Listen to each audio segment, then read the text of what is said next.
habíamos visto que la materia señalada, un servicio que presta, por decirlo de alguna manera, es que nos permite individualizar elementos eh, sí, nos permite individualizar a aquellas instancias, digamos, aquellos seres que están dentro de una especie. O sea, nos permite señalar alguno de esos. Por eso es que la materia sea señalada es importante. Es esta materia. En algún momento podemos decir así, la materia señalada es esta, cualquiera que sea, pero es esta materia, la que está en este individuo al que le podemos llegar singularmente, ¿verdad? Eso es importante porque nos permite movernos en las líneas de abstracción o de particularización, dependiendo de qué tanto nos vayamos fijando en rasgos diferenciadores, ¿verdad? Por ejemplo, eh, el hecho de que haya, vamos a ir haciendo un ejercicio, el hecho de que haya, de que nos fijemos en la animalidad, por así decirlo, nos permite distinguir a todo aquello que está dentro del género animal. Todo eso lo podemos distinguir de todo lo que está afuera, digamos, todo lo que sean, por ejemplo, plantas o minerales o bien objetos, ¿verdad? Ahora, dentro de los animales podemos empezar a particularizar, ¿verdad? Podemos restringir de animales, podemos ir pasando a una peculiaridad que lo que hace es que nos fijemos en un grupo más pequeño. Por ejemplo, animales de cuatro patas, nos permite hacer una distinción entre esos animales a los que me he referido y otros animales, por ejemplo, de dos, como los seres humanos o las gallinas o los avestruces. O también nos permite distinguir de otros animales que no tienen patas, por ejemplo, las culebras o las lombrices, por decir algo, ¿verdad? Dentro de los animales con cuatro patas o cuadrúpedos, yo también puedo empezar a hacer distinciones y puedo decir por ahí equinos o caballos, ¿verdad? Que eso me distingue de cualquier otro tipo de animal. Dentro de los equinos yo podría hacer distinciones, por ejemplo, los percherones o los caballos, yo no sé cómo se le dice a un caballo zaguate, por decirlo de alguna manera, ¿ya? Pero digamos, los caballos así Salchichón, salchichón, caballo salchichón malo.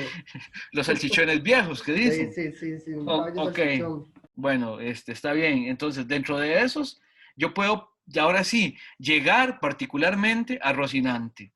Que Rocinante era un caballo, lastimoso, digamos, era un pobre caballo, apenas para Don Quijote, que era el caballero de la triste figura. Ustedes recordarán eso, ¿verdad? Entonces, para llegar a Rocinante, vean todos los pasos que dimos, desde animal hasta Rocinante, al puro final, lo hemos determinado a partir de lo que sería su materia señalada.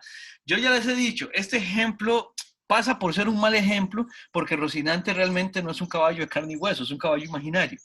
Pero ustedes sabrán entender esto, ¿verdad? Simplemente es para yo particularizar a cualquier caballo, a cualquier salchichón viejo, digamos, el caballillo que pasan ahí al frente de la casa cuando lo llevan a pastar a algún potrero ahí arriba, ¿verdad? Y después en la tarde lo bajan otra vez. Es un caballo viejo al que algún cariño se le tiene, pero no es un gran caballo, digamos, ¿verdad? No es un caballo ni de tope, ni de crianza, ni nada por el estilo, pero ahí está, ¿verdad? Ese caballo, ese, señalándolo, yo lo distingo gracias a la materia señalada, a la materia asignata, dice Tomás de Aquino. Es la materia señalada la que me permite precisamente apuntarlo con el dedo y decir, ese que va ahí, ese que cojea un poco, ese que, no sé, que ya ni levanta la cola para espantarse las moscas, ¿ya? Ese que tiene una oreja gacha. Ven, ese y no ningún otro. Eso nos lo permite la materia señalada. Ahora, si nosotros vamos subiendo en abstracción, pasamos del individuo a la especie, de la especie al género, ¿verdad? Y cada vez que vamos subiendo, lo que hacemos es que construimos el grupo mayor como un género y el grupo del que veníamos se convierte en una especie de ese género. Lo vimos la vez pasada, ¿verdad?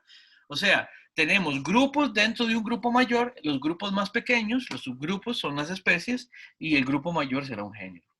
Y los individuos que están que están agrupados, ya sea en el género o en la especie, cuando los particularizamos de manera tal que los distinguimos por medio de su materia señalada, son eso, son individuos, ¿ya? Completamente únicos y singulares. Bien, ahora, el punto es, habíamos visto, si por un lado la materia señalada es la que nos permite hacer la precisión mayor, por otro lado, dentro de un género lo que nos permite hacer precisiones no es la materia, sino la forma. La forma lo que hace es que nos separa en subgrupos todo aquello contenido en un género.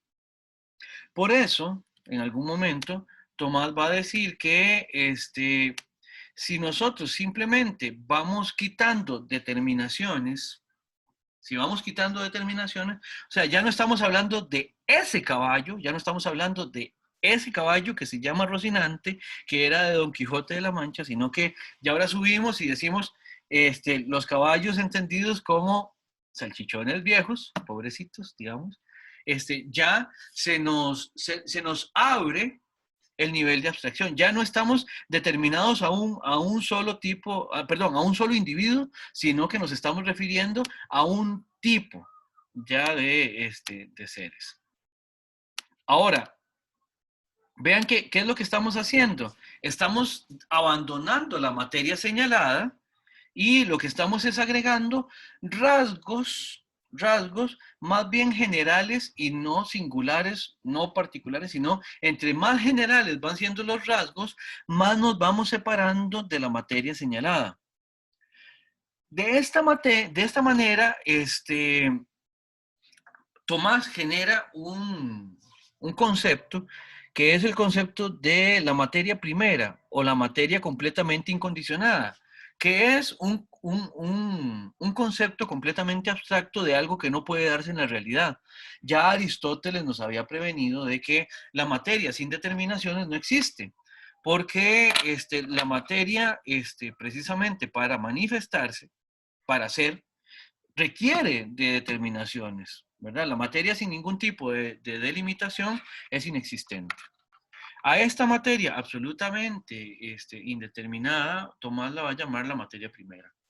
Ahora, esta materia primera es un concepto absolutamente general y es una, o sea, es algo que nos contiene absolutamente toda la materia posible, por eso es indeterminada, y dice Tomás que es una por la remoción de todas las formas. La materia, cuando vamos quitándole cada vez más esos elementos que están señalados en los individuos, con lo que nos estamos quedando son con puras formas. Y conforme vamos quitando más determinaciones, esas formas que vamos teniendo cada vez son más abarcativas, más abarcativas, más abarcativas. Y cuando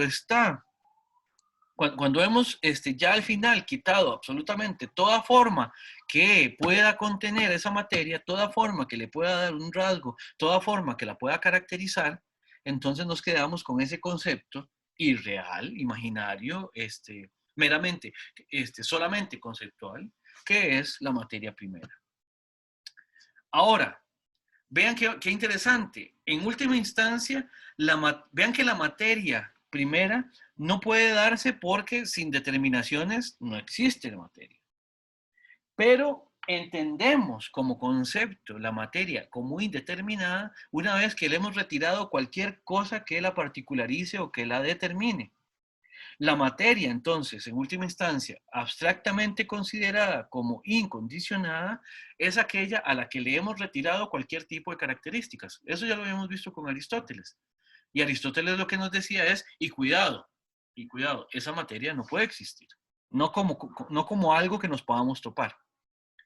Ahora, el género que vamos haciendo cuando vamos construyendo agrupamientos cada vez más grandes, más bien se va haciendo un único conjunto a partir de que vamos incluyendo en él más formas. O sea, entre más abarcativo sea el género, entre más especies tenga el género, entre más especies y dentro de esas especies, subespecies y cosas así por el estilo, cuando decimos que tantas formas conviven dentro de él o coinciden dentro de él, entonces podemos decir, ahí lo que estamos es considerando de manera sumamente abstracta a todas esas especies que recuerden que estaban determinadas a partir de una forma peculiar.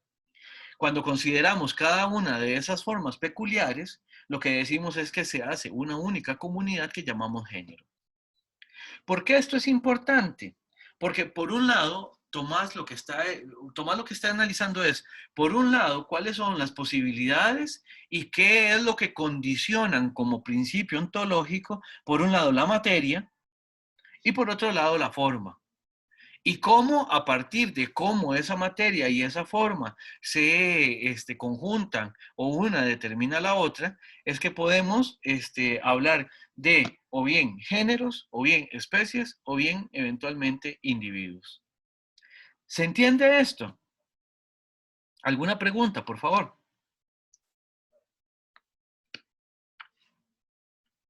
Profe, Costa. Ajá. entonces, para Tomás no existe algo como el universal.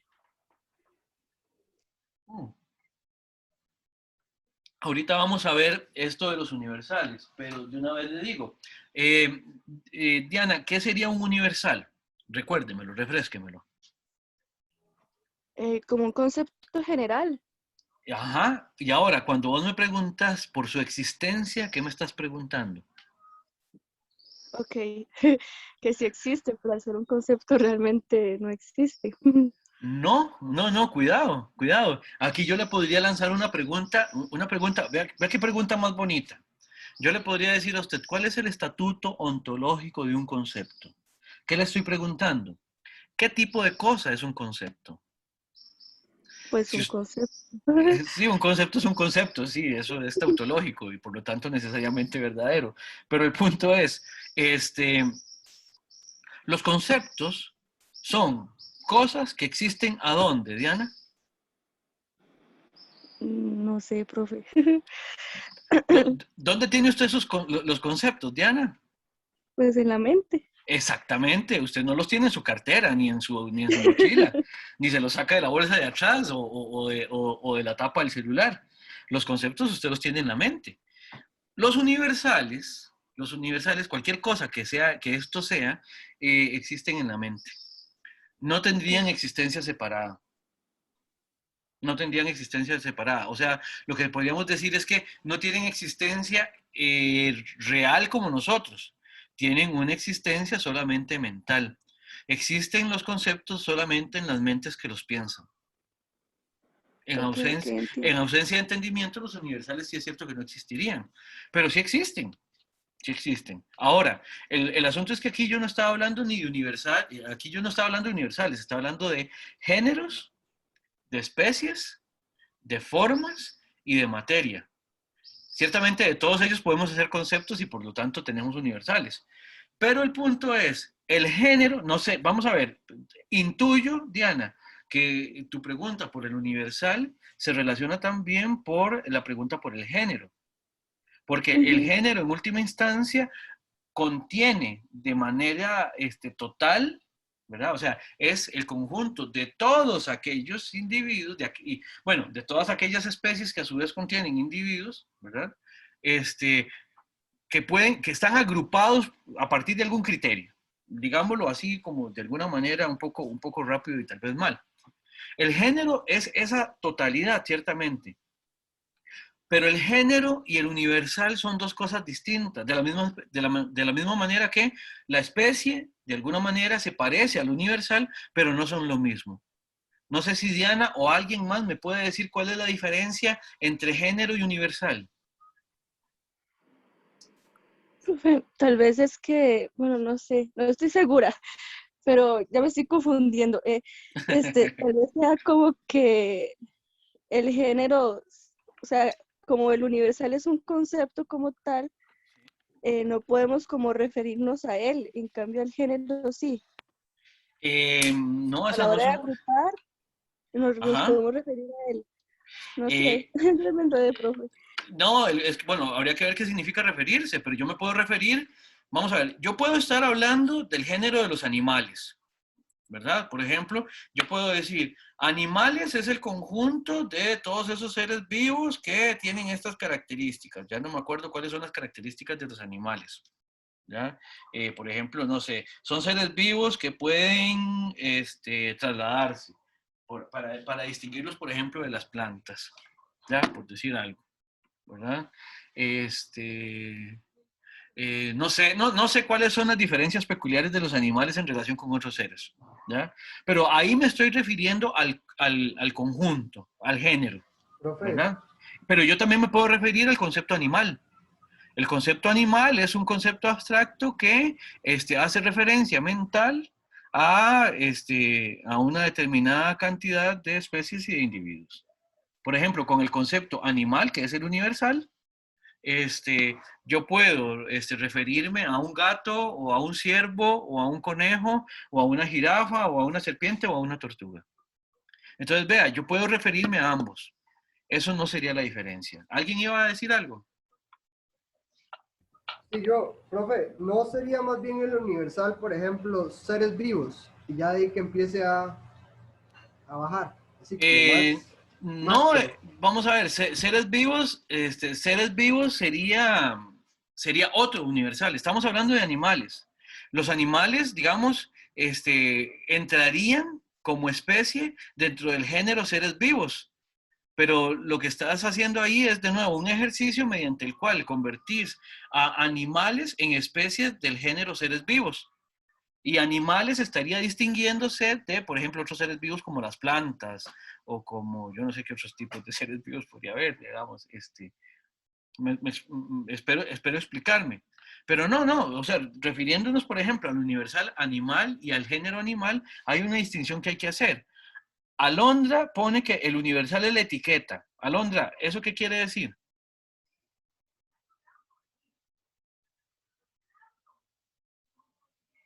Profe, que es como el pensamiento que tenemos o por el que calificamos las cosas de cierta forma. Por ejemplo, calificamos animales como esa etiqueta y ese pensamiento.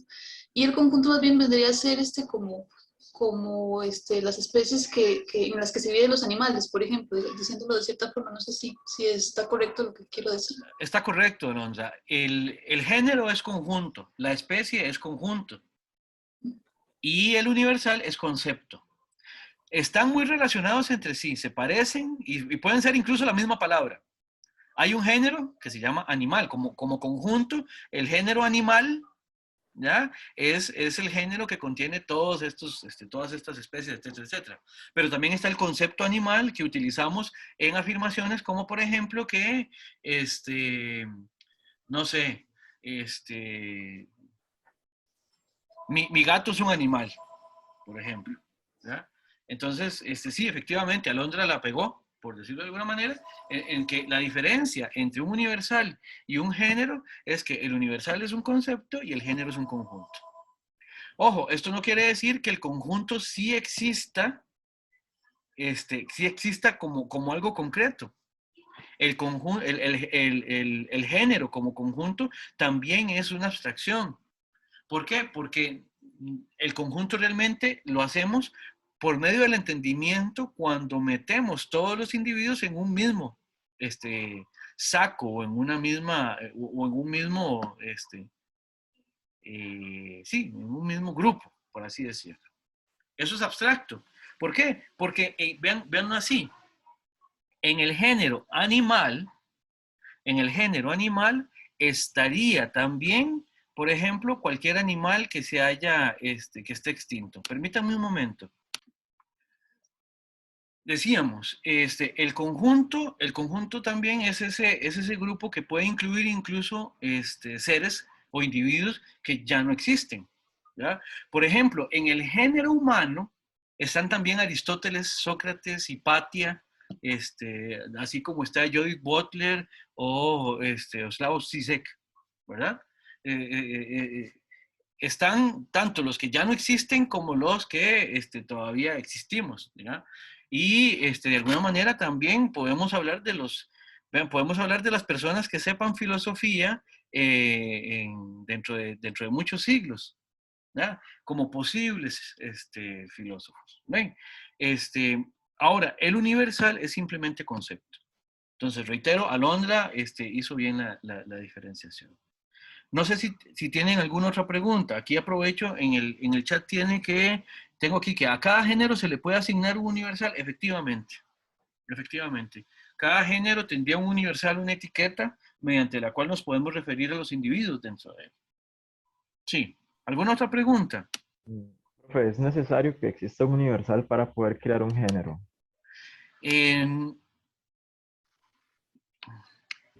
Ahí lo que podría preguntarle es si usted está viendo con anterioridad el universal o si está viendo con anterioridad el género. Vamos a ver, qué buena pregunta. Mentalmente podemos, digamos, sacar el universal de las cosas, pero crear el universal y después meterlo en un género.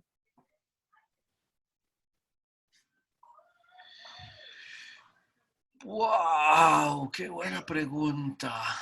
Vamos a ver.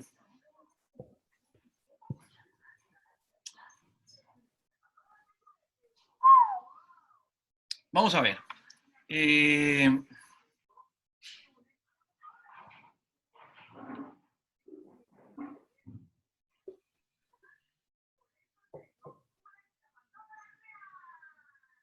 Tendría que matizarla y creo que voy a tener que darle un poco más de cabeza. Nunca había pensado en esto. Vamos a ver, siendo que el género es el conjunto de cosas,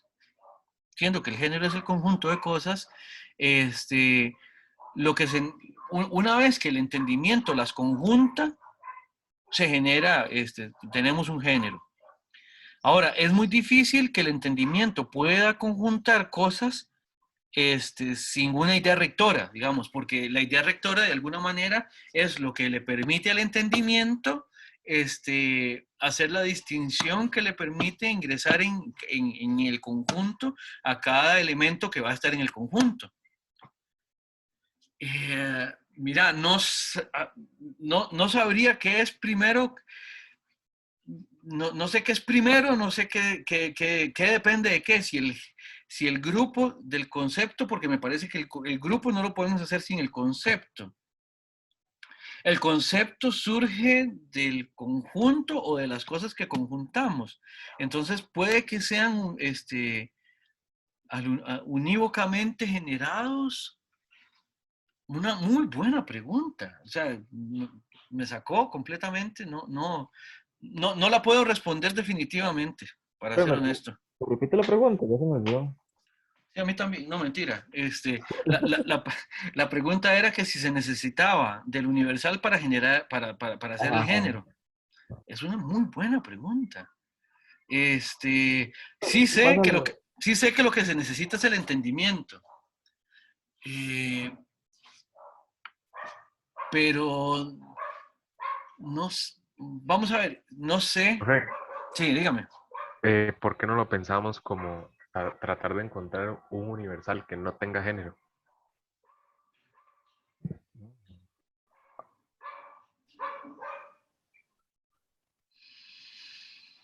Ayúdeme, si se le ocurre me avisa, porque vamos a ver, vamos a ver, sí se sabe de propuestas de géneros de géneros de individuos únicos. Eso lo vamos a ver en la última parte de este texto, del ente y la esencia, con las sustancias simples, pero eso no lo vamos a ver ahora, entonces lo podemos dejar para el final. Hagamos una cosa, dejemos marinando esta pregunta, porque no... Profe, Sí, dígame. digamos, bueno, no sé si estaré bateando o no, pero los científicos a la hora de generar, como por ejemplo, especies de animales y así, no se fijan primero como en las características y a partir de ahí luego generan como el concepto, como por ejemplo poner a los invertebrados, de repente empiezan a reunir aquellos que de repente no tienen no tienen vértebras, ¿verdad? El sistema, la columna vertebral, y a partir de ahí luego generan el nombre de invertebrados, pero es a raíz de que vieron un conjunto de animales que no poseían la columna vertebral.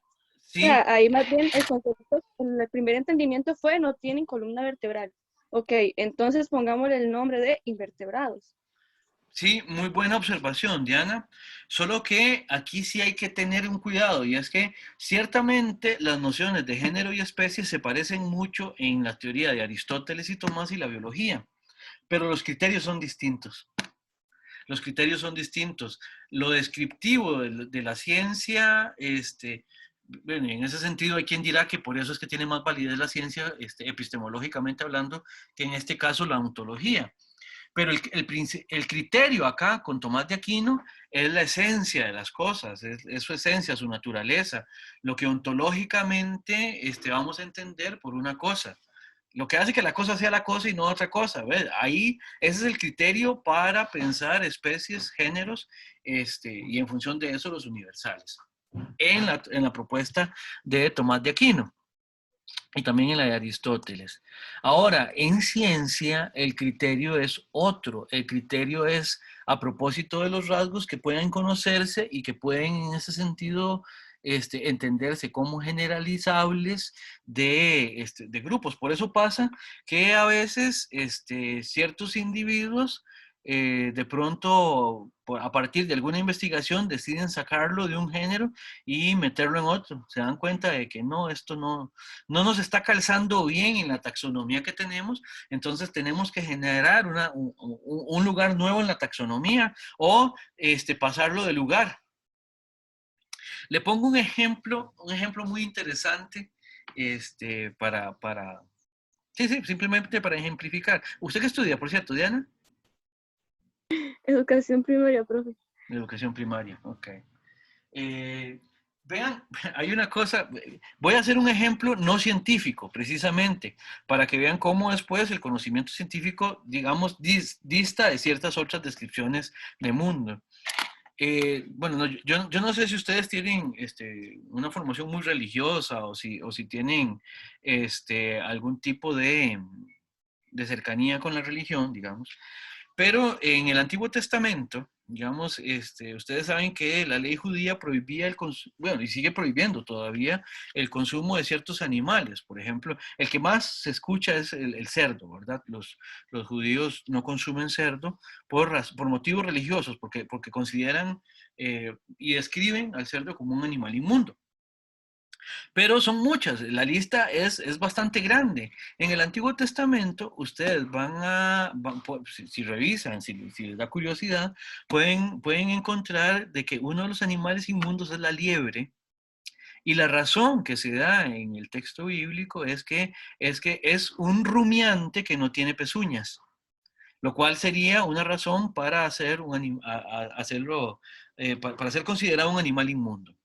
Hoy en día, ahí hay una cuestión cultural, digamos, religiosa cultural, donde el texto bíblico, pues por supuesto que descriptivamente está en un error, porque las liebres no son rumiantes, pero en ese momento histórico y cultural se consideraba, o esta gente consideraba, que la liebre era un rumiante por la manera en que comía.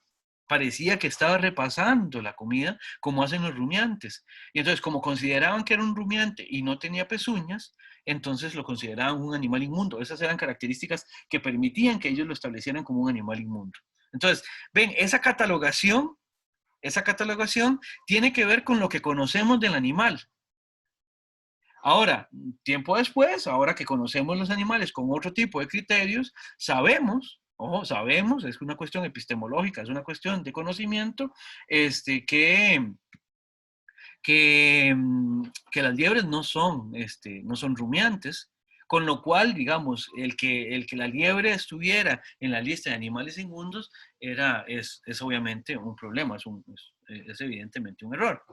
Pero el criterio, digamos, de catalogación en el texto bíblico era, digamos que religioso, de alguna manera, bueno, de alguna manera, no, completamente religioso, pero, digamos, acá el criterio no es ni religioso ni científico, sino ontológico. Alguien dirá el peor de todos, pero bueno, ni modo, ¿verdad? Esto es lo que estamos viendo con estos autores. Y tiene razón Jessy, que el murciélago también era considerado un animal inmundo. La lista es grande. La lista es grande de lo que no se puede, de lo que no se podía consumir o tocar. Pero entonces, Diana, no sé si con eso le contesto.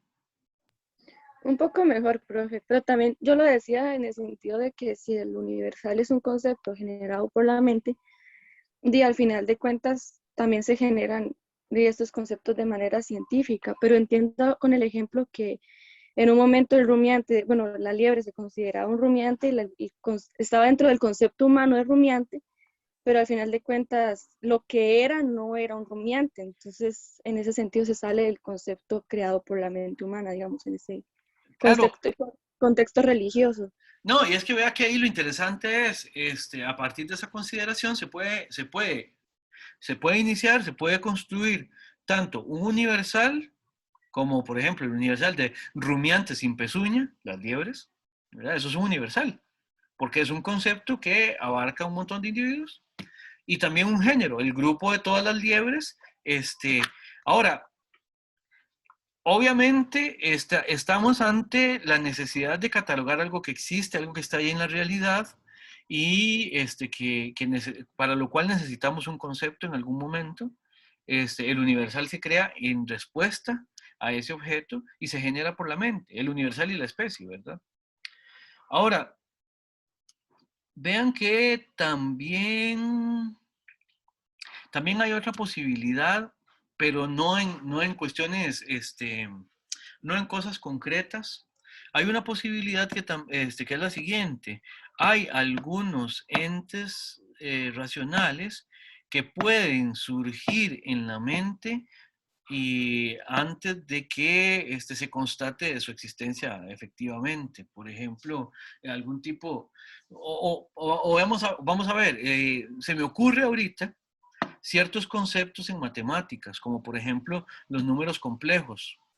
Los números complejos son números que tienen ahí ciertas complicaciones, porque parece ser que no son como demasiado descriptivos en relación con cosas de la realidad. Y sin embargo, por ejemplo, con los números complejos que fueron una derivación, digamos, lógica y argumental del lenguaje matemático, después de ahí, por ejemplo, todo lo que son trabajos con electricidad, se sirve de los números complejos porque para modelar en electricidad, en ingeniería eléctrica y cosas por el estilo, los números complejos son sumamente útiles. Y parece ser que con ellos es fácil describir fenómenos reales, aun cuando no se sabe muy bien, o sea, no se podrían aplicar realmente en una realidad por la manera en que describen relaciones y por la manera en que se construyen estos números, los números complejos, por decir algo. Pero bueno, prometo, digamos, también darle un poco más de cabeza a esto de si necesitamos el universal para construir un género. Como quien dice, esta es una pregunta típica de qué es primero huevo o gallina, ¿verdad? Voy a ver si averiguo algo y veré qué puedo responder en una futura clase. ¿Alguna otra pregunta? Ah, perdón, Steven, ¿ibas a decir algo? Que eso no es tipo como las situaciones autorreferenciales, que vamos, se crea un bucle y una paradoja. Por ejemplo, la paradoja del abuelo, Sí. ¿verdad? Es algo autorreferencial, entonces no sé si pasa lo mismo aquí. Sí, lo que pasa es que aquí estamos hablando de cosas, ¿verdad? De cosas y de cosas que existen y de cosas que son reales, ¿verdad? Obviamente, la paradoja del bucle y la paradoja del abuelo es completamente hipotética, ¿verdad? O sea, tiene un montón de supuestos que no son posibles, pero que son interesantes, digamos, como ejercicio mental, por decirlo de alguna manera, como calistenia lógica, por decirlo de alguna manera. Bueno, de cierto modo, había entonces otro problema, recuerdo. Se salió una cosa así tipo, ¿quién quiere ser millonario, verdad? Y la pregunta decía, ¿cuál es la probabilidad de que si uno escoge alguna de las siguientes opciones al azar, sea correcta? Y salía opción A 50, opción B 25, opción C 25, opción D 75. Entonces ya aquí ya lo podemos, digamos que aplicar, ¿verdad? Y sigue siendo una situación autorreferencial y es paradójico también. Sí. Sí, sí. Ahora, habría que ver si esa autorreferencialidad tiene algo de sentido en lo ontológico.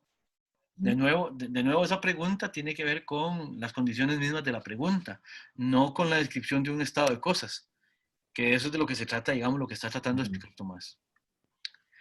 Bien, veamos un conceptito más antes de irnos a la pausa, a menos de que tengan alguna pregunta. Vean, esta es una parte, vamos a ver, para decir este tipo de cosas, simplemente, esta es una de las partes del texto que a mí más me gusta. ¿Ya? Recuerden que estamos acá tratando de estudiar en qué consiste la esencia de las cosas. Recuerden que la esencia aquí la estamos viendo como it, what, erat, esse. ¿Ya? Eso que era el ser en una traducción completamente transliteral, o el toti ina de Aristóteles. ¿Se acuerdan que esto tiene una correspondencia bastante grande con Aristóteles? En ese sentido, una vez que estamos al tanto de que lo que estamos es hablando sobre la esencia, vamos a ver que dos maneras de entender la esencia que son posibles y que expresan lo que una cosa es también de maneras peculiarmente diferentes. Por ejemplo, no es lo mismo equinidad o equino como esencias ambas. ¿Ya? O sea, ambas pueden decir esencia obviamente, de los caballos, ¿verdad? Ambas palabras, ambos conceptos expresan la esencia del caballo, pero de manera distinta, Por un lado, vamos a ver equinidad. Ojo que estas palabras que terminan en dad, lo que hablan es como de una condición o un rasgo general, ¿verdad? Por ejemplo, la equinidad es como una característica que tienen todos los equinos, ¿ya? No sé, la homogeneidad es algo que es una característica que tienen todas las cosas que son de la misma manera, por decirlo de una forma, digamos.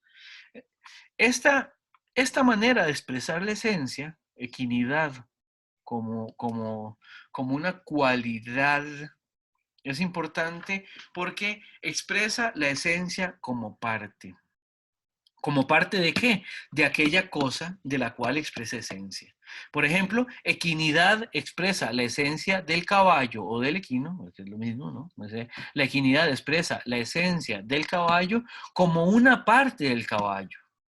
Y por lo tanto, sería algo que el caballo tiene, sin la cual no sería caballo. ¿Por qué? Porque esto es esencial, ¿verdad? ¿Qué quiere decir esto? Que es una condición necesaria para que la cosa sea lo que es y no otra cosa. ¿Preguntas con esta definición así hasta este momento? Profe, pero esas definiciones entonces solo podrían considerarse de esa manera en tanto que estemos hablando de entidades complejas, supongo.